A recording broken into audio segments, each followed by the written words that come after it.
Ma'asyiral muslimin yang berbahagia, memasuki acara berikutnya yaitu pengajian atau tausiah. Adapun untuk tausiah yang pertama, kami mohonkan kepada pengasuh Pondok Pesantren An-Anwar 3 sekaligus Ketua Sekolah Tinggi Agama Islam Sarang Rembang, Bapak Dr. Kiai Haji Abdul Ghafur MA kersa nyelirani wekdal kaaturaken.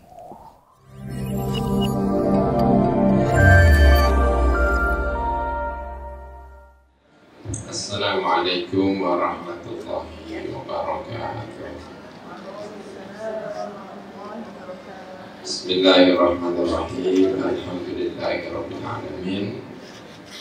Wassalatu wassalamu ala asyrafil anbiya'i wal mursalin Sayyidina wa maulana Muhammadin wa ala alihi wa sahbihi ajma'in.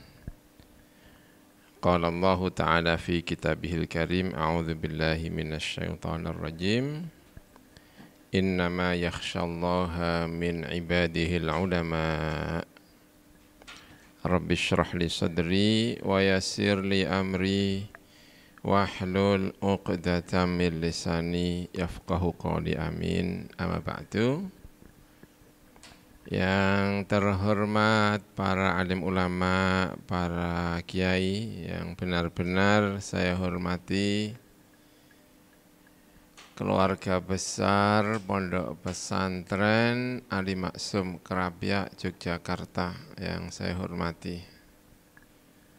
Pak Kiai Atabik Ali yang saya hormati, yang terhormat tadi ada Rois Am Nahdlatul Ulama, pejabat Rois Am Nahdlatul Ulama, Ketua Umum Majelis Ulama Indonesia Kiai Haji Miftahul Akhyar. Ada Pak Maftuh Abi Gibril berada di Arab Saudi. Nanti juga akan mengisi acara di malam hari ini. Ada Gus Bahauddin Nur Salim, belum berada di lokasi tapi sudah berada di Yogyakarta, sudah sowan kepada Kiai Atabik Ali, hadir di lokasi. Di sini keluarga besar Kiai Haji Ali Maksum, ada Ibu Nafisah, ada Ibu Rufaidah, ada Bapak Kiai Haji Jirjis Ali, ada Pak Hamam, dan semua yang hadir. Saya tidak bisa menyebut satu persatu. Malam hari ini sangat bahagia sekali, merasa terhormat. Suasana meski suasana pandemi, tapi kita merasa bahwa ini adalah salah satu penghormatan kita terhadap guru kita, Kiai Haji Ali Maksum Kerapiak. Ya, ini Gus Baha sudah bersama kita. Alhamdulillah.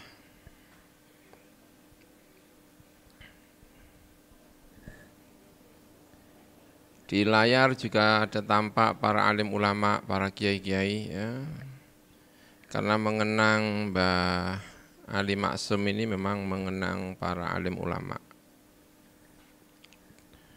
Kita mengenal ada Mbah Ali, ya, kalau dulu di wilayah-wilayah Rembang itu ada Mbah Maksum, Mbah Maksum Kiai Haji Maksum, ya. Ada Mbah Bedowi. Lalu kalau di Sarang itu waktu itu satu kurun ada Mbah Zubair.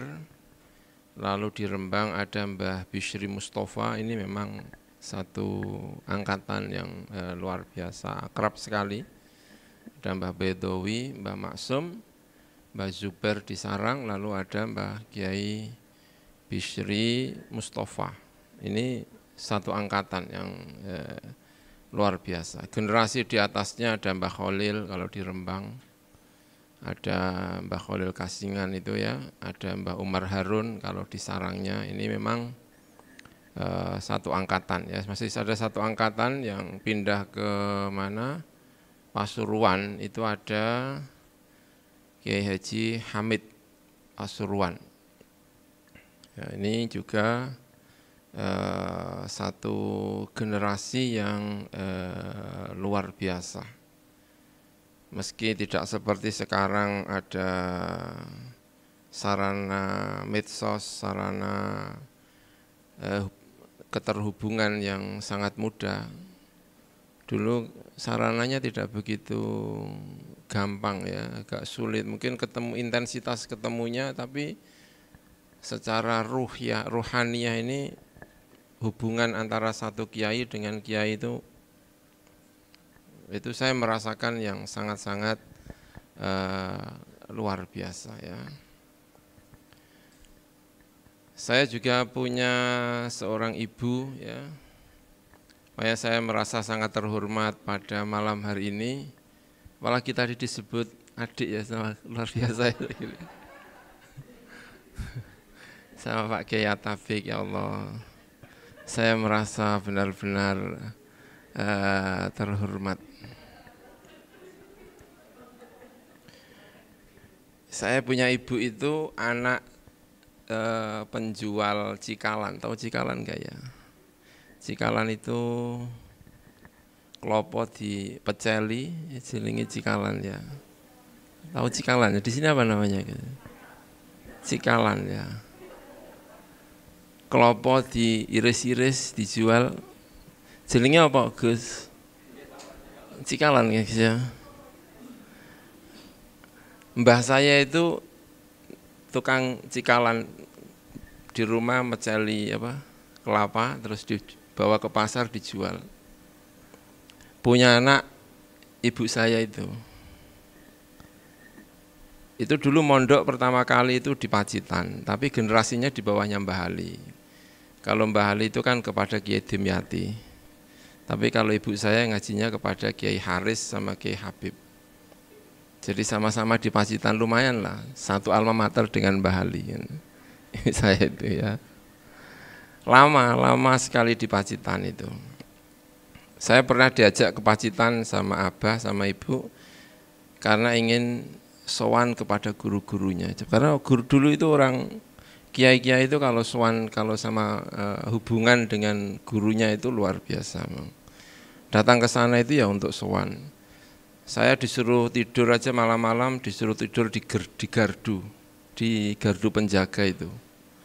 Tidak ikut tidur di dalam rumah, tapi tidak tidur di gardu. Mungkin biar merasakan dulu saya santri itu ya kayak begitu. Padahal pada waktu itu Mbah Maimun itu menjadi Rois Suriah Nahdlatul Ulama Jawa Tengah. Sowan ke Pacitan dengan ibu, saya ikut. Itu mereka sowan kiai-kiai, saya disuruh di gardu, Gus. Ya lumayan waktu itu Piala Dunia, jadi sambil lihat Piala Dunia. Betapa dulu kiai-kiai itu kalau hubungannya itu Masya Allah ya. Ini lama di mana, di Termas di Pacitan. Setelah itu ibu saya mondok di Lasem. Ya alhamdulillah ini banyak orang. Gus Bah ini lama ibunya tinggal di Lasem. Rois Am Nahdlatul Ulama itu juga menantu orang Lasem, mondok di Lasem juga lama, Kiai Mas Duki. Jadi ada generasi-generasi Lasem. Ibu saya di Lasem lama sekali, sampai akrab dengan Mbah Zah. Sangat-sangat akrab dengan Mbah Zah, ibu saya itu. Ibu saya itu bangga sekali ketika anaknya dapat orang Kerapiak. Enggak nyangka ibu saya itu kalau kemudian dapat orang Kerapiak, itu enggak nyangka. Itu bangga sekali itu, ya Allah Gusti. Saya sampai sekarang enggak berani ngomong sama istri saya, ngoko itu enggak berani. Saya ingat mbah-mbah saya itu kalau ngomong sama istri saya harus pakai bahasa kromo itu. Karena ingat-ingat dulu itu memang tradisinya seperti itu. repot memang agak. Nikah dengan anaknya guru itu repot itu. Itu ya. Itu tradisi-tradisi dulu itu memang begitu ya, luar biasa. Saya pernah mondok di Lirboyo sebentar. Abah saya itu apa-apa Lirboyo karena dulu lama di Lirboyo.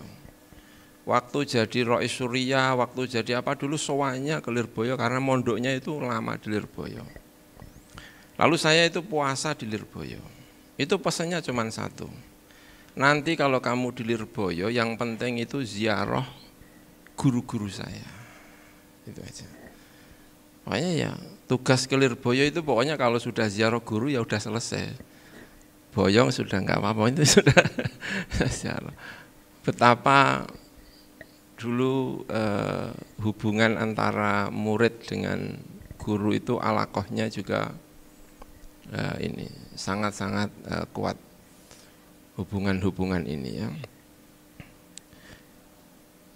Kita punya generasi-generasi yang meski tidak dihubungkan dengan HP seperti sekarang ya, tapi dihubungkan dengan ruhaniyah yang saya sendiri kurang tahu seperti apa. Misalnya kayak begini ya. Saya punya mbah namanya itu Kiai Syuaib.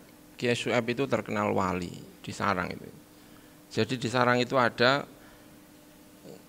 yang terkenal ahli fikihnya namanya Mbah Umar Harun di Sarang ya. Ada yang terkenal fikihnya itu terkenal walinya itu Mbah Syuaib. Nah, Mbah Zubair, mbah saya itu waktu pulang dari Mekah ya sudah pintar wong pulang dari Mekah. Itu disuruh mondok lagi di Mbah Fakih Mas Kumambang. Mbah Fakih Mas Kumambang itu wakil Rois Am Nahdlatul Ulama, wakilnya Mbah Hasyim Asy'ari. Itu mondok belum punya pondok ya, belum punya pondok. Sowan mohon diterima putu saya ini mondok. Sejak saat itu baru punya pondok. Karena yang dipikir mondok itu adalah ngajar.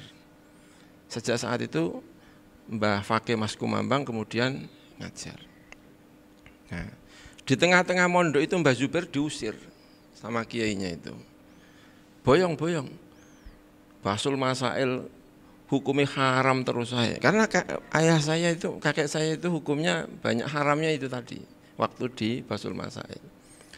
Nah setelah mbah saya itu pulang, gantian Basul Masail kok halal terus saya piye. Terus setelah boyong itu ditarik lagi. Zubair di Zubair, balik pondok itu. Biar imbang antara yang halal dengan yang haram, tapi hubungannya itu yang menyenangkan itu. Mbah Fakih itu. Mbah Fakih Mas Kumambang. Jadi punya pondok pesantren. Tapi pondok pesantrennya itu ya seumur kiainya, karena yang dipikir kiainya itu adalah yang ngajar. Setelah Mbah Fakih enggak ada ya wallahu a'lam, memang yang dipikir itu enggak pesantrennya, yang dipikir adalah mengajarnya itu tadi. Punya hubungan yang aneh dengan Mbah Hasyim Asy'ari, sesama pimpinan di Nahdlatul Ulama. Yang satu seneng kentongan, sing siji ora seneng kentongan. Mbah Hasyim Asy'ari kan masjidnya enggak ada kentongannya. Meski Nahdlatul Ulama itu seneng kentongan, tapi Mbah Hasyim itu enggak suka kentongan. Sementara wakilnya itu seneng kentongan. Meski begitu, Mbah Fakih Mas Kumambang itu juga ngaturi Mbah Hasyim Asy'ari untuk pidato haflah di Mas Kumambang. Nah waktu ngaturi Mbah Hasyim Asy'ari itu, Mbah Fakih Mas Kumambang itu menyuruh seluruh kentongan yang ada di Mas Kumambang disuruh menyingkirkan untuk menghormati Mbah Hasyim Asy'ari. Jadi meski berbeda tetapi sama-sama taunya. Saya kepingin kapan-kapan membaca kitabnya itu, karena kitabnya terekam dengan baik. Nanti kita ajarkan sesama santri biar ini. Tapi yang terpenting dari itu adalah hubungan antara satu dengan yang lainnya ini loh, yang sangat menyenangkan, antara satu kiai dengan kiai yang lain meski tidak terhubung tetapi punya hubungan yang luar biasa ya. Ada generasi-generasi pertama yang ada di Mekah ya, ini mungkin ya. Itu misalnya Mbah Nawawi Banten. Mbah Nawawi Banten itu satu kurun dengan Mbah Khalil Bangkalan. Itu meski tidak persis tapi itu kira-kira satu kurun. Ada Mbah Nawawi Banten, ada Mbah Khalil Bangkalan, lalu ada Kiai Umar mana Kiai siapa? Semarang itu. Ya Soleh Darat, bukan Kiai Umar. Soleh bin Umar Darat itu satu kurun. Karena itu punya murid-murid yang sama. Dan ketiganya ini itu ke atasnya itu sudah, kalau di Arabnya, kalau di Mekahnya itu sudah Kiai Haji Ahmad, bukan Kiai Haji, Mufti Al-Haromen yang nyarahi Mukhtasar Jidan itu siapa? Ahmad Zaini Dahlan. Jadi Ahmad Zaini Dahlan punya murid orang Indonesia itu diantaranya Mbah Khalil Bangkalan, Nawawi Al-Bantani, Mbah Soleh Darat. Nah, tiga ini menjadi pionir. Jadi jaringan para ulama-ulama pesantren di Jawa ini banyak lahir dari sini. Jadi ada Mbah siapa? Nawawi Al-Bantani, ada Syekh Soleh Darat, lalu ada Mbah Khalil Bangkalan. Nah, yang lahir generasi berikutnya itu ada Syekh Mahfud At-Turmusi.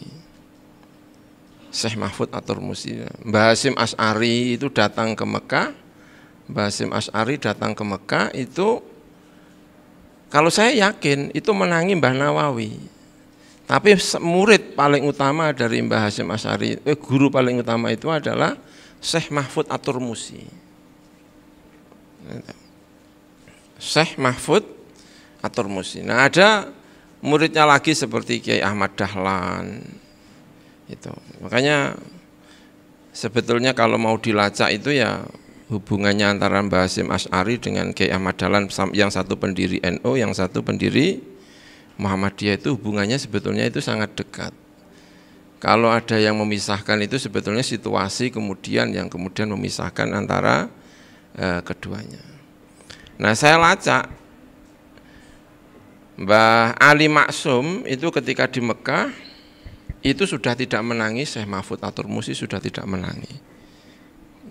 Menangi itu sudah generasinya Syekh Al-Maliki, generasinya Umar Hamdan, generasi ini, tapi tidak menangi Syekh Mahfud At-Turmusi, itu tidak menangi. Makanya generasinya di bawah sedikit dari Mbah Hasyim Asy'ari ya ketika berada di Mekah. Nah, tapi jaringannya itu yang saya senang, itu membaca jaringan-jaringan ini ya, hubungannya dengan Termas, ngaji.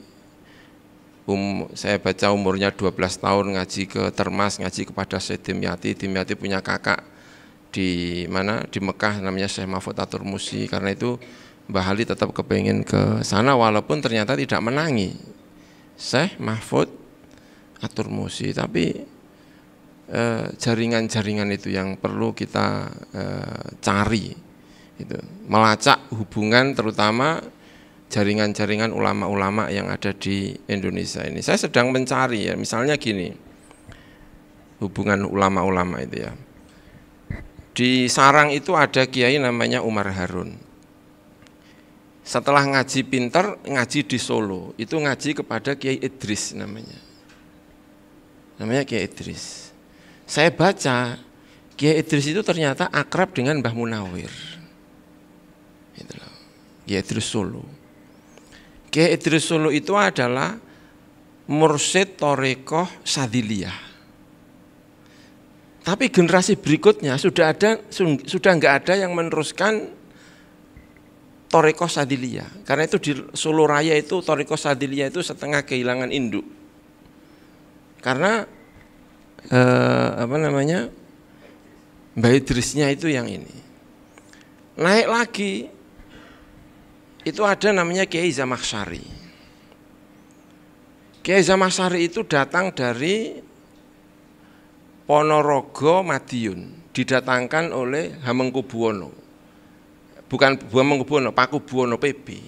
Katanya PB 9. Saya tanya-tanya, katanya yang mendatangkan Kiai Zamaksari itu adalah PB 9. Ini. Itu artinya sebetulnya keraton-keraton itu juga sebetulnya mendirikan pesantren yang kemudian dikenal dengan pesantren Jamsaren, Zamaksari. Itu adalah keluarga dari Zamaksari, itu keluarga dari Ponorogo, Madiun yang kira-kira wilayahnya wilayah Hasan Besari itu. Nah, itu artinya sebetulnya keraton-keraton Kartosuro dan Hamengkubuwono Yogyakarta dan Surakarta itu saya kira ikut mendirikan pesantren-pesantren. Jadi jaringannya itu luar biasa. Saya tadi ngobrol sama Gus Hilmi, saya mendapat informasi yang menarik. Katanya Mbah Munawir itu yang memberangkatkan itu adalah ada tangan-tangan dari kerajaan Yogyakarta. Kata Gus Hilmi tadi saya ngobrol itu semakin menguatkan bahwa kerajaan-kerajaan ini sebetulnya ada hubungannya dengan pendirian pesantren. Meski Jamsaren sekarang ke bawah itu hubungannya dengan pesantren tradisionalis itu mungkin agak hilang. Sama persis dengan Mbah Idris. Itu juga hubungannya ke bawah, itu juga hubungannya dengan santri-santri tradisionalis itu juga mulai hilang. Nah, jadi yang dulu itu jaringan itu sangat kuat antara kiai-kiai itu semoga bisa terbangun kembali. Apalagi kalau mau melacak, dan saya sedang kepingin tahu, pengen menziarahi ulama-ulama itu tadi, ulama-ulama yang ya ada di Kerapiak ini, Santi Kerapiak itu yang ada saya pernah ke rumahnya di Bali, namanya Kiai siapa ya? Ya saya pernah nginep di sana kok, Santi Kerapiak. Kalau kenal saya bukan karena sarangnya, tapi karena saya menantu Kerapiak. Saya nginep di sana. Itu ternyata itu cucunya Kiai Dahlan. Kiai Dahlan itu menantunya Mbah Soleh Darat. Kiai Dahlan itu dulure Kiai Demyati Termas. Sampai di Bali. Itu jaringan-jaringan seperti ini kalau kita rawat dengan baik, itu betapa sebetulnya jaringan-jaringan kekiaian, jaringan-jaringan kepesantrenan itu saya kira bisa digunakan dengan sebaik-baiknya, mengingatkan masa-masa lalu itu. Betapa ulama-ulama dahulu itu dari Lasem Mbah Ali menuju ke Termas ngaji kepada Kiai Dimyati. Kiai Dimyati punya kakak di Mekah namanya Kiai Mahfud Atur Musi, berangkat ke sana tapi tidak menangi karena beliau sudah wafat beberapa tahun sebelum datang Mbah Ali ke Saudi itu. Tapi hubungan ini itu loh yang sangat-sangat menarik menurut saya. Jadi generasi-generasi ini, kekiaian ini antar ulama semoga terjalin dengan baik. Kenapa ini menjadi penting ya? Menjadi penting karena kalau hubungan antara kiai dengan kiai itu terjalin dengan baik, itu kerekatan sosial yang ada di Indonesia itu menurut saya bisa terjamin dengan lebih baik. Contohnya kayak gini loh, misalnya ya, hubungan kiai itu. Misalnya ya, Kiai Mahrus itu kan rumahnya Babakan Cirebon. Tapi mondok lama itu di Kasingan. Kiai Khalil Kasingan. Lalu baru pindah ke Lirboyo. Setelah mondok di Lirboyo, itu diambil menantu oleh Mbah Manaf. Itu ngelamarnya itu bukan ke Cirebon, tapi ngelamarnya itu ke Rembang, ke Kasingan. Nggih dari akan pulau riyen mondok tenggene Kasingan, monggo dirembuk di Kasingan. betapa hubungan-hubungan yang seperti ini itu menurut saya menarik.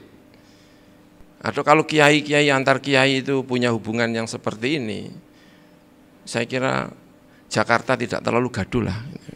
Tidak terlalu gaduh ya. Contohnya lagi Mbah Muhaimin. Mbah Muhaimin itu putranya Mbah Abdul Aziz, saudaranya Mbah Bedowi. Diambil menantu Jombang, tambak beras. Tapi kemudian istrinya kapundhut.